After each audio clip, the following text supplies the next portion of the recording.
So I will do some questions HCM आगे जो normally doubts में आते हैं. So like first question हमें दिया है that if tension in the string is 16 Newton, acceleration of each block is given. Coefficient of friction between the two contacts. हमें mu बताना है, coefficient of friction कितना है. The first thing is you have to draw the free body diagram. हमें ये कहना है कि दोनों बॉडीज की जो एक्सेलरेशन है दैट इज 0.5, मतलब ये इधर मूव कर रही है और ये डाउनवर्ड्स मूव कर रही है. दोनों की एक्सेलरेशन गिवन है 0.5. अगर हम फ्री बॉडी डायग्राम बनाएं, से वेज का अगर हम बनाएंगे तो इसके ऊपर ब्लॉक प्लेस्ड है. Block placed over it.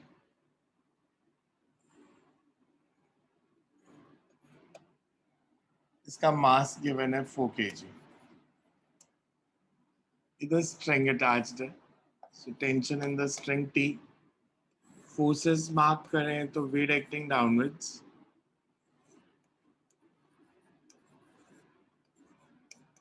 This is mg sin theta.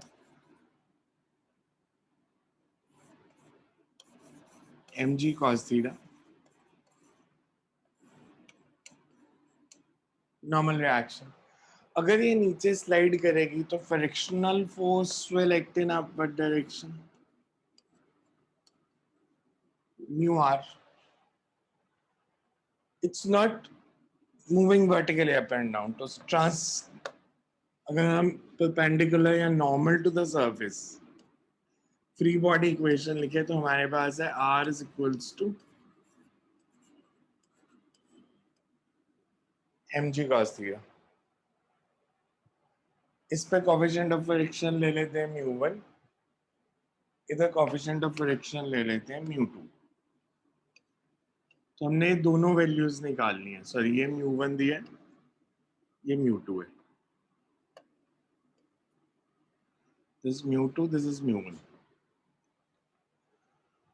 Free body equation लिखे. अगर ये नीचे स्लाइड करेगी तो free body equation would B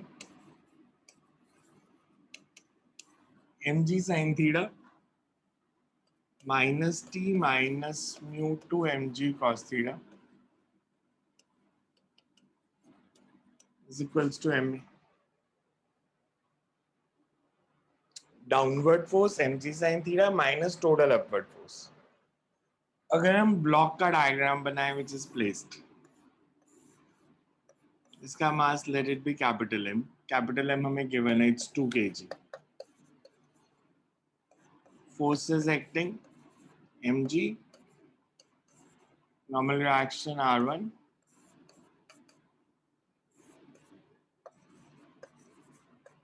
this is moving in this direction. अगर ये राइट साइड जाएगी तो T should be greater than mu R1 for block. R1 is equals to mg.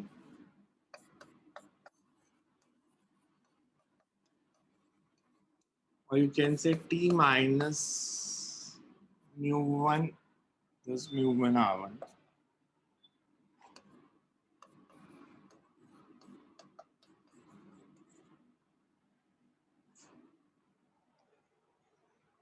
हमें क्वेश्चन में टेंशन भी दिया है और म्यू भी दिया है. टेंशन इज गिवन है 16, μ1 निकालना है, mass is 2.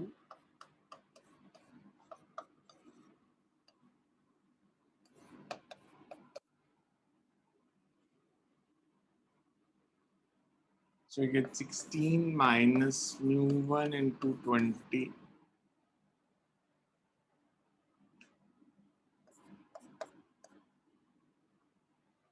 Wait, we can check the values. Okay.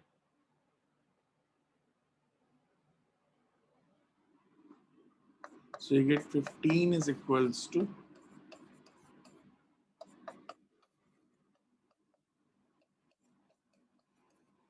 और 0.75. ये एक रिजल्ट आ गया. सिमिलरली इस इक्वेशन से From equation 1,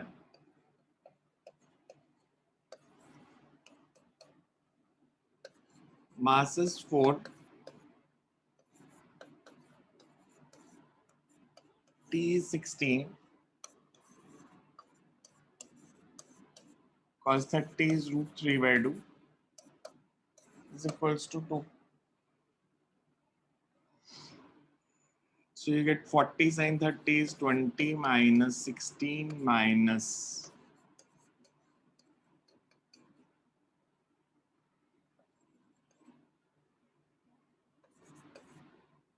so 20 root 3 mu 2.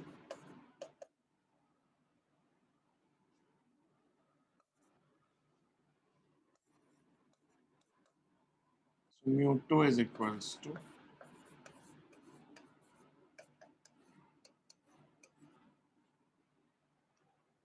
सो आपको बहुत सिंपल फ्री बॉडी इक्वेशंस बनानी थी. फ्रिक्शन की डायरेक्शन हमेशा लेनी है ऑपोजिट टू मोशन. अगर ये बॉडी टुवर्ड्स राइट जाएगी तो फ्रिक्शन इस डायरेक्शन में एक्ट करेगी हमेशा. It's mu two R. ये नीचे जाएगी तो फ्रिक्शन हमेशा अपवर्ड एक्ट करेगी. तो सिंपल फ्री बॉडी इक्वेशंस लिखनी थी दोनों की. इधर डाउनवर्ड फोर्स ज्यादा है तो downward force minus upward force is 4a. इधर t minus mu 1 r1 is equals to 2a. a की वैल्यू दोनों के लिए सेम थी. So there is a solution. Next is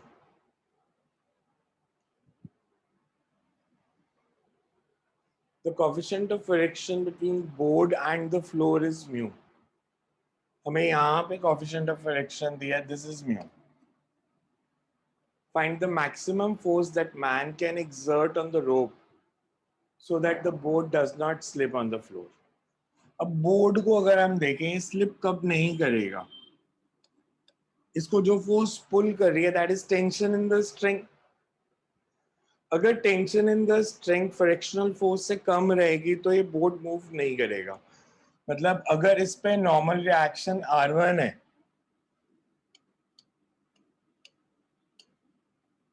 तो फ्रिक्शनल फोर्स टेंशन से ज्यादा होनी चाहिए.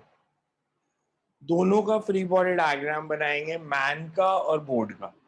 अगर हम पहले मैन का फ्री बॉडी डायग्राम बनाएं, मैन पे एक फोर्स लग रही है. मैन स्ट्रिंग को नीचे खींच रहा है टेंशन T. तो इस पे एक फोर्स लग रही है T अपवर्ड्स. इसका वेट डाउनवर्ड एक्ट कर रहा है. Normal reaction on man is R1 और ये रेस्ट पे है. अगर हम बोर्ड की बात करें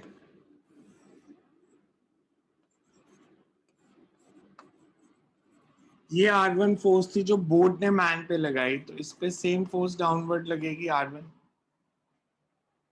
एक फोर्स इस पे हॉरिजॉन्टल डायरेक्शन में लग रही है T नॉर्मल रिएक्शन जो ग्राउंड ने लगाया दैट इज R2 और जो फ्रिक्शनल फोर्स लगेगी that is mu R2. For equilibrium of man, upward direction में दो फोर्सेस हैं और डाउनवर्ड डायरेक्शन में एक ही है. तो R1 plus T is mg.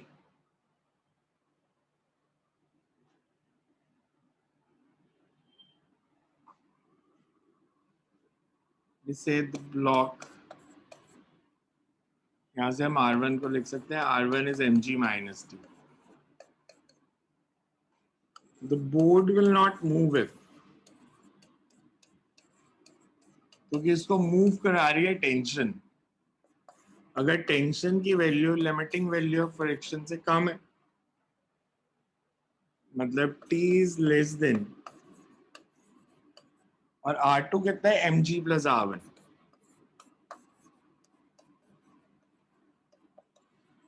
And R1 is this is small mg. R1 is capital mg minus T.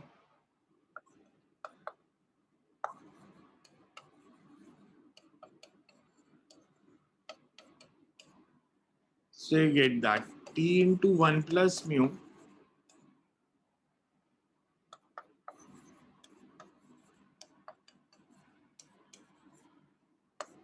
So man should not apply a force. Maximum force man इतनी apply कर सकता है.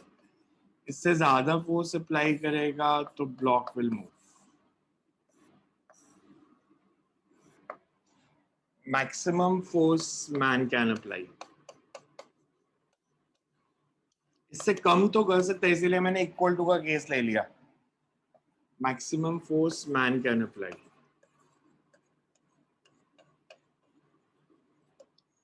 समझ में आया कैसे किया कि पहले मैन का फ्री बॉडी डायग्राम बनाएंगे. मैन पे 3 फोर्सेस लग रही थी. एक मैन का अपना वेट डाउनवर्ड लग रहा था, एक बोर्ड ने इस पे लगाई थी और एक इस पे टेंशन लग रही थी. तो अपवर्ड और डाउनवर्ड फोर्सेस को इक्वेट कर दिया. R1 + T is mg. इस पे हॉरिजॉन्टल डायरेक्शन में 2 ही फोर्सेस हैं, T और एक फ्रिक्शन. अगर T ज्यादा होगा तो ये मूव करेगा, T कम होगा तो ये मूव नहीं करेगा. So this is condition for body to be at rest. For body to be at rest tension friction से कम होनी चाहिए.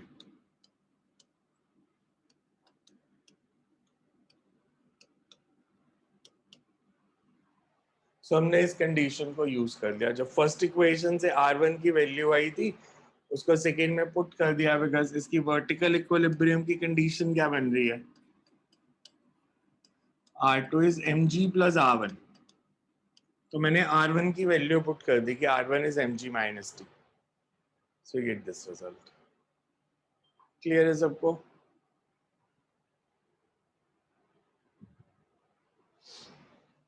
A block of mass 2 kg is pushed against a vertical wall with a force of 40 Newton.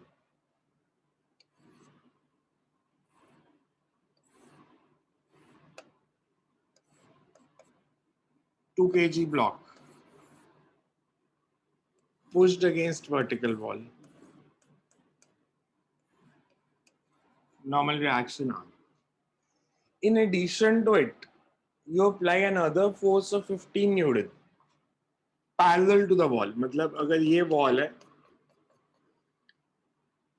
हमने 15 Newton force ऐसे लगाई है parallel to the wall. मतलब ये डायरेक्शन या direction arrow means it's parallel to the wall inwards.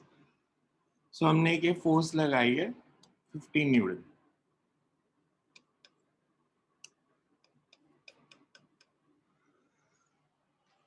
हमने बताना है ब्लॉक मूव करेगा या नहीं. फर्स्ट ऑफ ऑल, अगर इसने मूव करना है तो इसने नीचे जाना है, तो फ्रिक्शनल फोर्स किस डायरेक्शन में एक्ट करनी चाहिए? लिमिटिंग वैल्यू ऑफ फ्रिक्शन कितनी हो गई?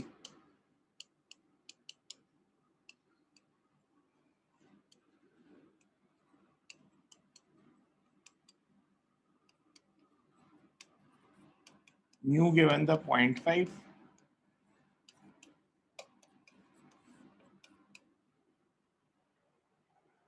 जो फोर्सेस इसको मूव करने की कोशिश कर रही हैं, एक तो वेट नीचे की तरफ और एक फोर्स ऐसे parallel to the wall. So basically अगर मैं ऐसे दीवार बनाता हूं, से वॉल है, एक तो फोर्स वेट एक्ट कर रहा है डाउनवर्ड्स, तो नेट फोर्स कितनी लग रही है?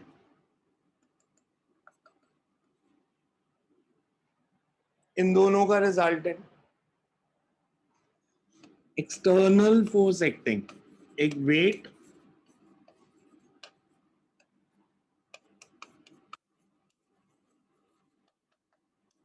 न्यूटन डाउनवर्ड्स, ये वर्टिकली डाउनवर्ड्स है. और दूसरी फोर्स हमारे को क्वेश्चन में देखो दिया horizontal force. It's mention that weight तो वर्टिकल है, ये force parallel to the wall horizontal direction में एक्ट कर रही है. So second is horizontal force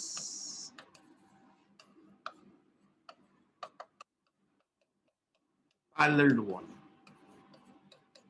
तो ये अगर दीवार है, मतलब बोर्ड को समझ लो ये दीवार है, तो एक फोर्स ऐसे लग रही है 15 और ये वेट दोनों परपेंडिकुलर है, तो नेट एक्सटर्नल फोर्स कितनी होगी? इसका मैग्नीट्यूड. तो पेंडिकुलर फोर्सेस हैं तो 20 स्क्वायर प्लस 15 स्क्वायर, मतलब 400 प्लस 225. ये एक्सटर्नल फोर्स लग रही है, लिमिटिंग फ्रिक्शन थी 20, हमने लगाई 25. If external force is more than limiting value of friction, the body will move. जिधर फोर्स लगेगी बॉडी इसी डायरेक्शन में जाएगी और फ्रिक्शन इधर एक्ट करेगी. ये 20 है, ये 25 है. So body will move. We say as external force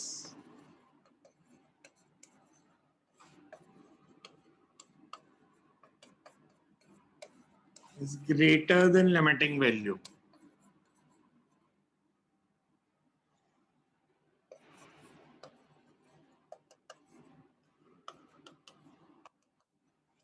Limiting friction is 20.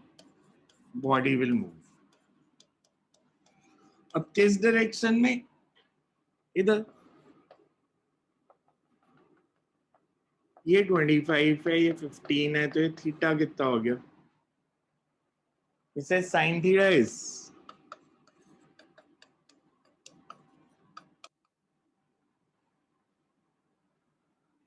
so ये 20 है. This is 15.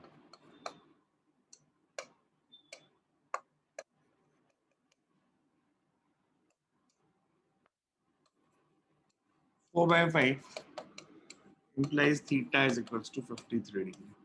So body will move at an angle of 53 degree और जो फ्रिक्शन एक्ट करेगी वो इधर एक्ट करेगी 20 न्यूटन. देखो क्लियर है?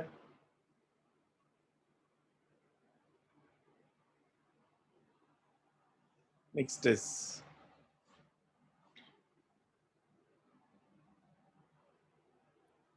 a person is managing to be at rest between two vertical walls. One wall A by his hands and feet, and another wall B at his back. देखो इधर से वो वॉल पे force लगा रहा है F1 से, normal reaction R1.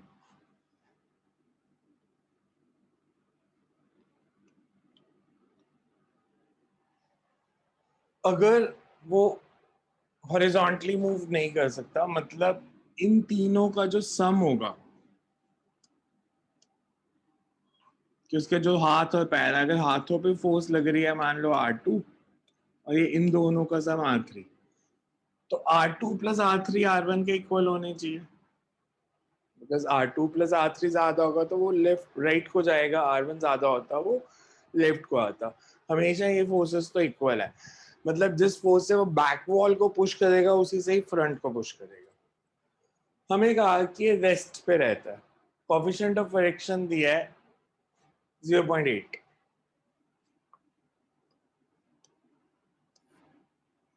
Net horizontal force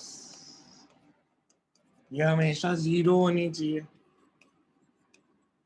मतलब R1 should be equals to normal reaction on hand plus normal reaction on feet, जिसको हमने R2 R3 लिखा. ये इक्वल है. फ्रिक्शनल फोर्स बैक पे कितनी लगेगी? Maximum value mu R1 plus hand और फीट पे मिला के भी mu R1. So total frictional force is 2 mu R1. इधर भी mu R1, बैक पे भी, और इन दोनों पे मिला के भी mu R1. डाउनवर्ड फोर्स जो है that is weight of the man. तो इक्विलिब्रियम कब आएगा? When downward force is equal to total upward force.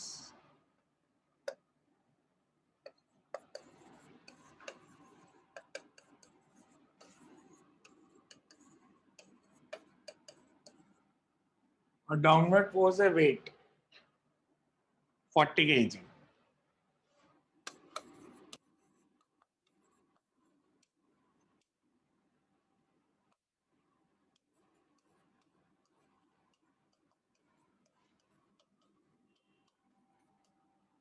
So R1 is 400 by 1.6. मतलब उसको दीवार पे बैक से भी 250 न्यूटन फोर्स लगानी पड़ेगी, फ्रंट साइड पे भी, so that it's in equilibrium. देखो क्लियर है?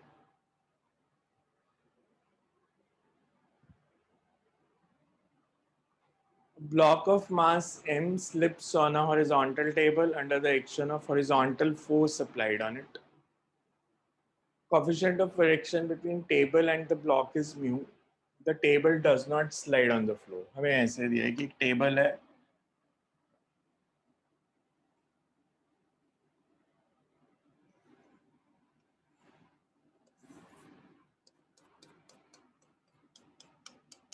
इसके ऊपर एक मास पड़ा है m. Coefficient of friction between block and table, this is mu. हमें दिया block of mass m slips on a horizontal table under the action of horizontal force. मैंने horizontal force लगाई,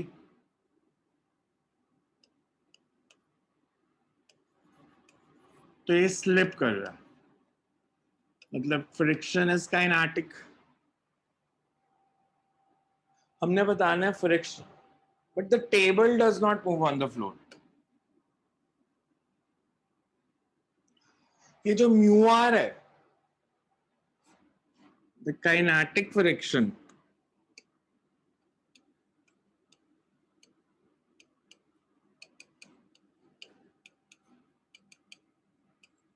x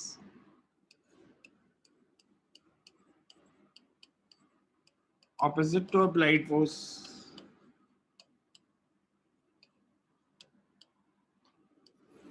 and is mu mg.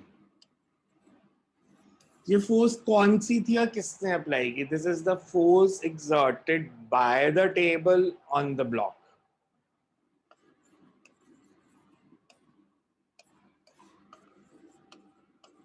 Force exerted by the table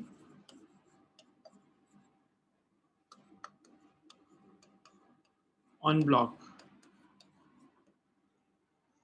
तो अगर हम table की बात करें, अगर ब्लॉक पे फोर्स इधर लग रही है, टेबल पे सेम फोर्स आगे को लगेगी.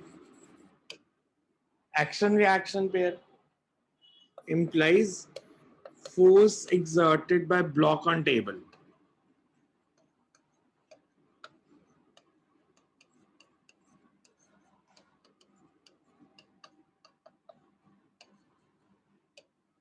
It's mu mg, but it doesn't move.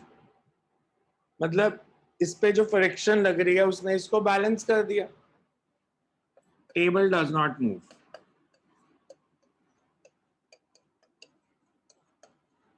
implies because अगर बॉडी रेस्ट पे है तो फ्रिक्शनल फोर्स स्टैटिक है, ये is equal to applied force, और applied force थी mu mg, तो it will remain at rest. So table पे भी सेम ही फोर्स लगेगी, पर वो रेस्ट पे रहेगा. So हमने कहा कि आपने फोर्स लगाई, ये स्लिप किया, तो इस पे काइनेटिक फ्रिक्शन लगी म्यू mg, वो लगाई टेबल ने, तो ब्लॉक भी टेबल पे सेम फोर्स लगाएगा. टेबल नहीं मूव कर रहा बिकॉज इसका मतलब टेबल पे फ्रिक्शनल फोर्स इसको बैलेंस कर दिया. So it's a more of a logic question rather than numerical.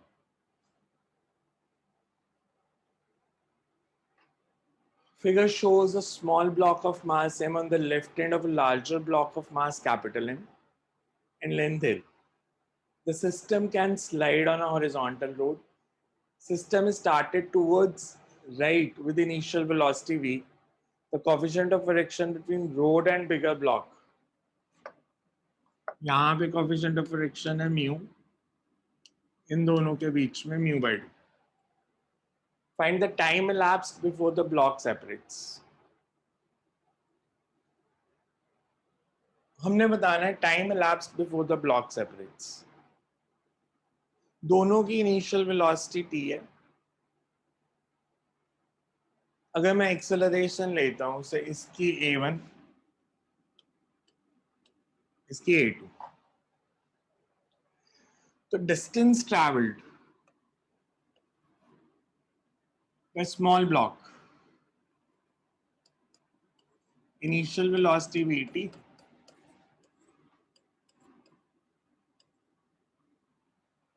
Time t में ये डिस्टेंस ट्रैवल करेगा. With this bigger block, उसकी भी इनिशियल वेलोसिटी v2 है, उसकी एक्सेलरेशन और ये डिस्टेंस ट्रैवल. अगर इस ब्लॉक ने इसके ऊपर से गिरना है तो इसकी एक्सेलरेशन जो है, इसका डिस्टेंस ट्रैवल ज्यादा होना चाहिए. As block falls और रिलेटिवली l डिस्टेंस ट्रैवल करना है.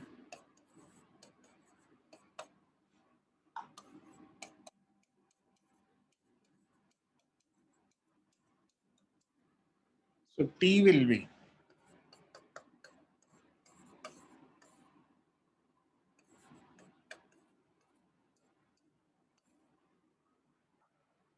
so relative motion, because a1 minus a2 is relative acceleration, l is the relative distance traveled.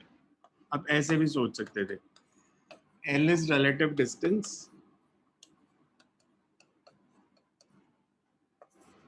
a1 minus a2 is relative acceleration.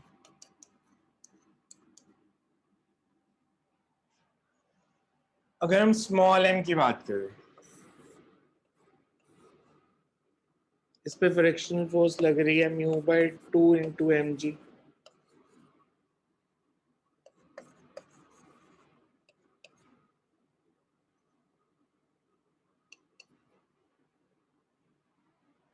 तो इसकी acceleration कितनी? Backward direction में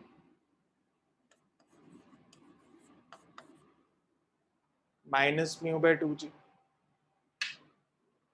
negative sign signifies that it's backward direction. बड़े block की बात करें अगर,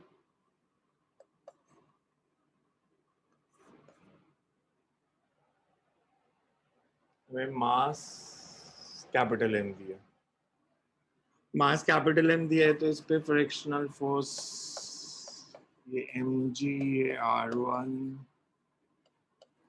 ये r dash,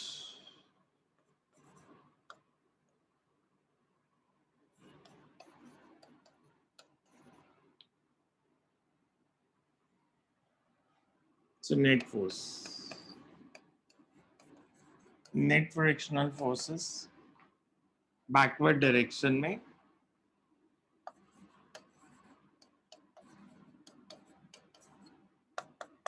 r dash is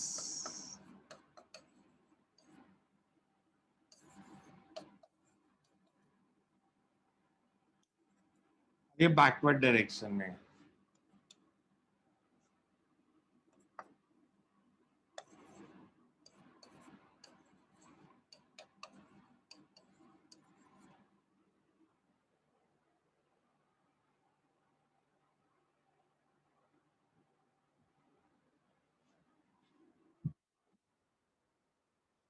a2 की जो वैल्यू आ गई, a2 विल बी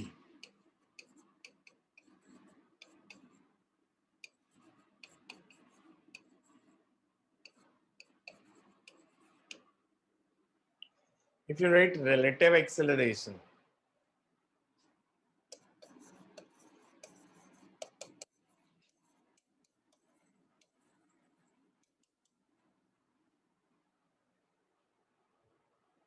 तो रिलेटिव एक्सेलरेशन निकाल सकते हैं, बिकॉज ये भी बैकवर्ड डायरेक्शन में है, मतलब इसको भी हम मैग्नीट्यूड है, तो इसको भी आप ऐसे लिख सकते थे, बिकॉज ये बैकवर्ड डायरेक्शन में a1 minus a2 minus mu g by 2 minus से प्लस हो जाएगा,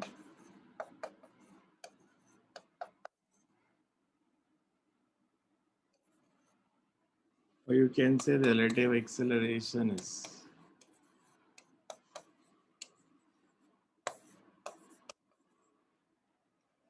time taken is